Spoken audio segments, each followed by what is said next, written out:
Welcome to part 2 at my look into Ico's development history. I suggest you go watch part 1 to know where we're up to in our tale so far, but for those of you that are all caught up, here we go. Ueda had a problem. The PlayStation simply wasn't powerful enough. Yes, the character moved around on screen and stuff, but it wasn't anywhere near the realism Ueda hoped for. And actually controlling the character was difficult. Even more troublesome was Yorda's AI. Artificial intelligence in games was growing in popularity at the time.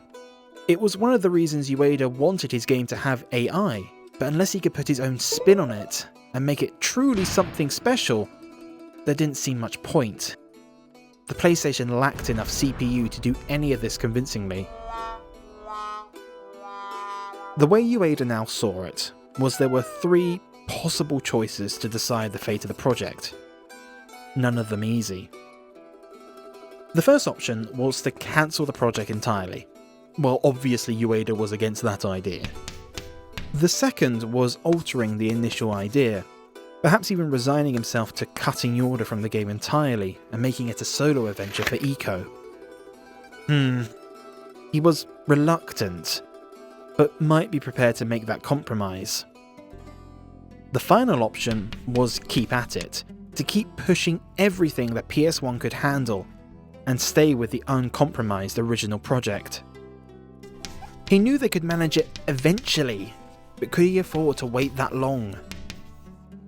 He had to make one of these choices, and soon. But which one? If only there was another way. And then, out of the depths of Sony's hardware section, a shining beacon of hope began to glow. A fourth option had arrived. The PlayStation 2, due to release in just 6 months. After some consideration, the Ico team agreed. This was the answer. They began porting over the game, and the results were spectacular. Instantly, all the issues were resolved. No more graphical problems, allowing for high quality models. The PS2's Emotion Engine made the game run at a smooth 60 frames per second and could also do particle effects, cloth movements, and house a more sophisticated lighting system.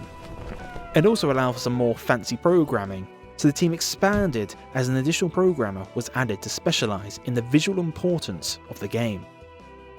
This new lighting was a major draw for the team. The first PS2 footage of the game showcased just how much nicer it was. Ico would end up being one of the first games to use bloom lighting. The footage also shows us just how much more detail could be brought from the more powerful system. The technique of using pre-rendered textures on low-poly models now wasn't needed. Instead, the higher quality models could be used instead. Yorda, meanwhile, had been taken back to the drawing board, as several new looks were tried for her until they settled on a twin ponytail design. Ico's design has nearly been finalised by this point. A poncho was added to take advantage of the new cloth physics. Although the sky seemed the limit now they had this PS2 technology, that didn't mean everything was going as planned. The nice crisp graphics were also having a negative effect. The extra power they could now work with made it harder to maintain the game's reality. A single out-of-place item on screen could fully remove the player from the game's atmosphere. Ueda reinforced his decision of no HUD and no inventory. He also decided against any NPC characters that would just stand there, stationary. There was another issue caused by the graphical shift.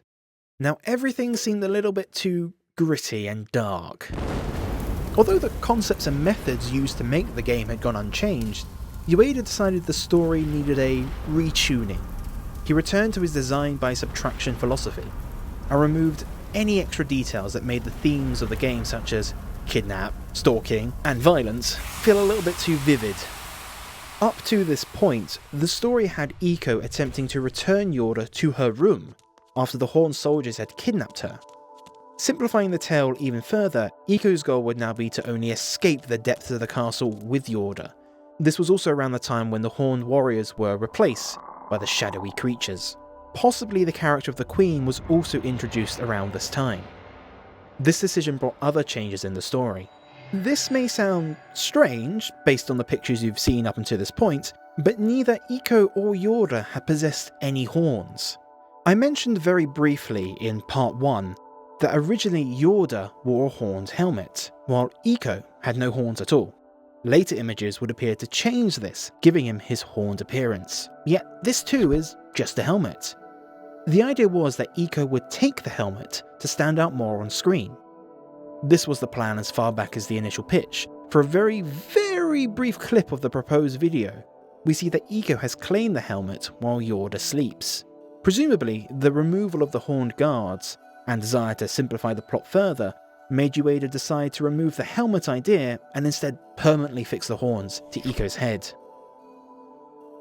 The ending of the story also changed.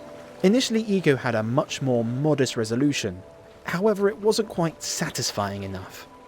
The team basically came to the conclusion that the best option was to make everything crumble into the ocean. They also had to animate all of that manually by hand, as Ueda felt game hardware at that time made real-time physics rendering basically impossible.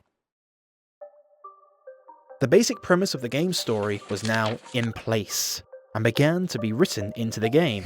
But even more slight changes were still to come. It may surprise you that for a game with very little dialogue, lots of it was cut from the game.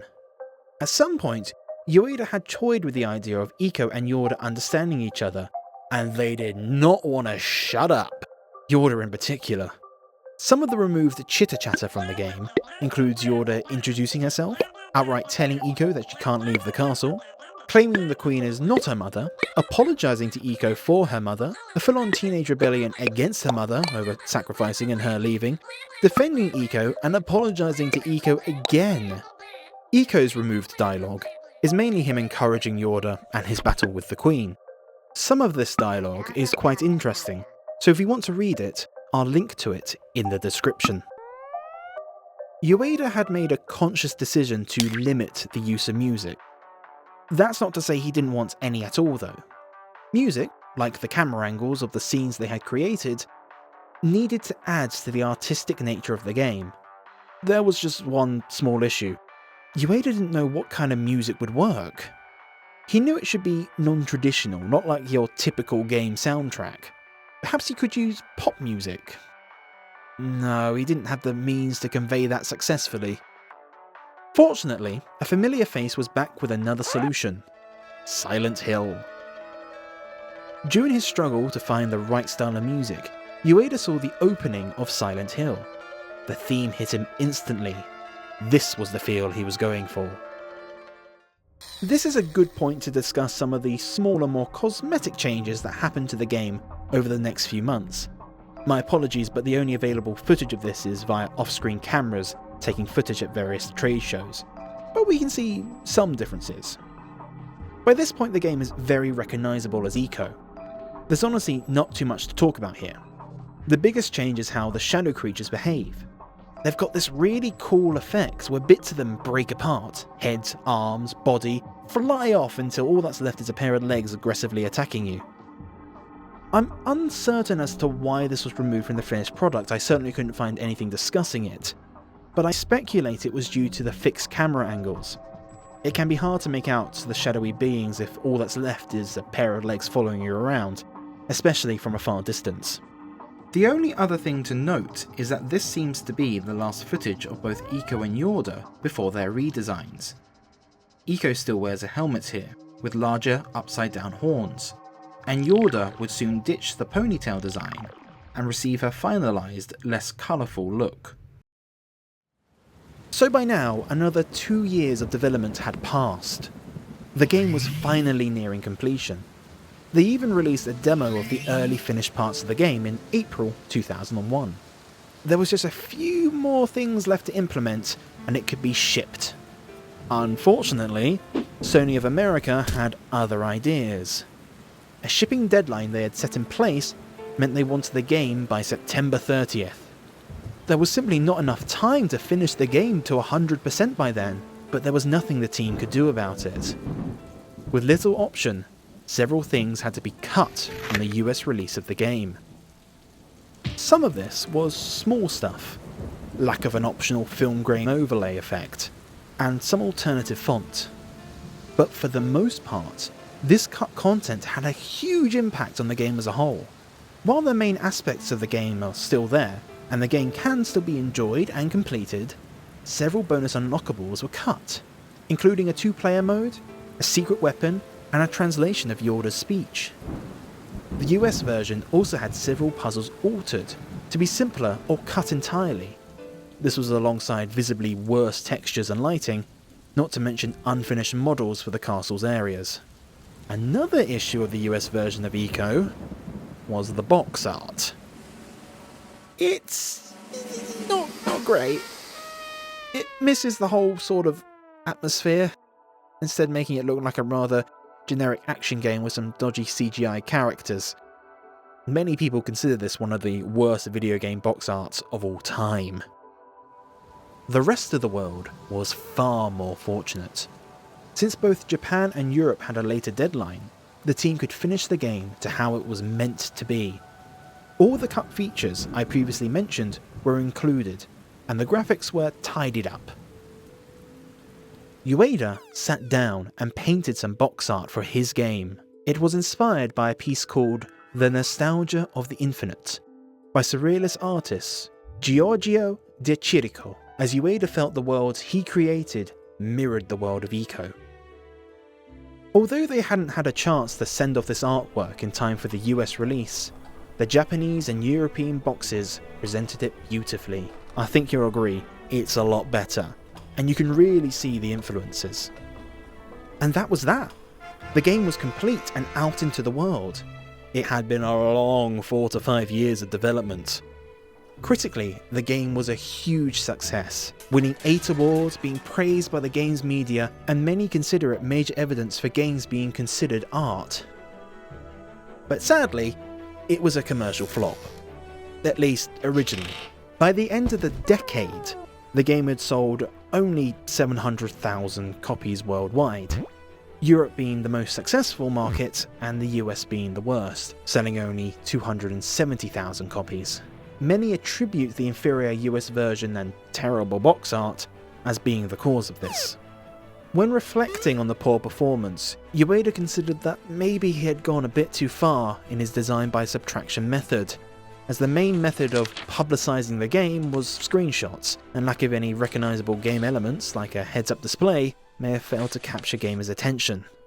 At the same time though, he felt purposely distancing himself from traditional games had helped its critical success due to the negative press games were receiving around its release.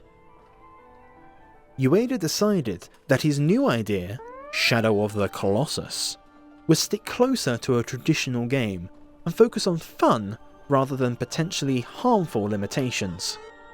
Fortunately, all was not lost. Ico managed to gain a cult following, resulting in a re-release in Europe right before Shadow of the Colossus release, and a worldwide HD remaster for the PS3 and PS Vita hit store shelves in 2011, meaning the full finished version was playable in the US for the first time. This release was far more successful, and the game is now fully appreciated for what it is. In 2016, Ueda's latest game, The Last Guardian, finally released after disappearing from the public spotlight for a long time. You think 4 years for Ico was a long development? The Last Guardian development started around 2007. Ueda claims that game's essence is very similar to Ico, and interestingly it seems it also has similarities in its development cycle, as it too swapped from one PlayStation to the other. Maybe one day we'll take a look into its history as well. But before that, we have another Ueda creation that we need to look into. Shadow of the Colossus. It's just as jam-packed with secrets as Ico, if not more so. Expect a video on its creation as well, though perhaps not too soon. Actually, this video was originally started in 2014. Took a while to make. If you've never played Ico, I really recommend it. You will not be disappointed. And for those of you that have, Well, if you were hoping for some closure on the ending of the game, I'm afraid not even Ueda knows, as he purposely made it ambiguous. But hopefully this video shows how sometimes sticking firmly to your initial idea can really pay off, and that you shouldn't change your idea just because the world expects you to.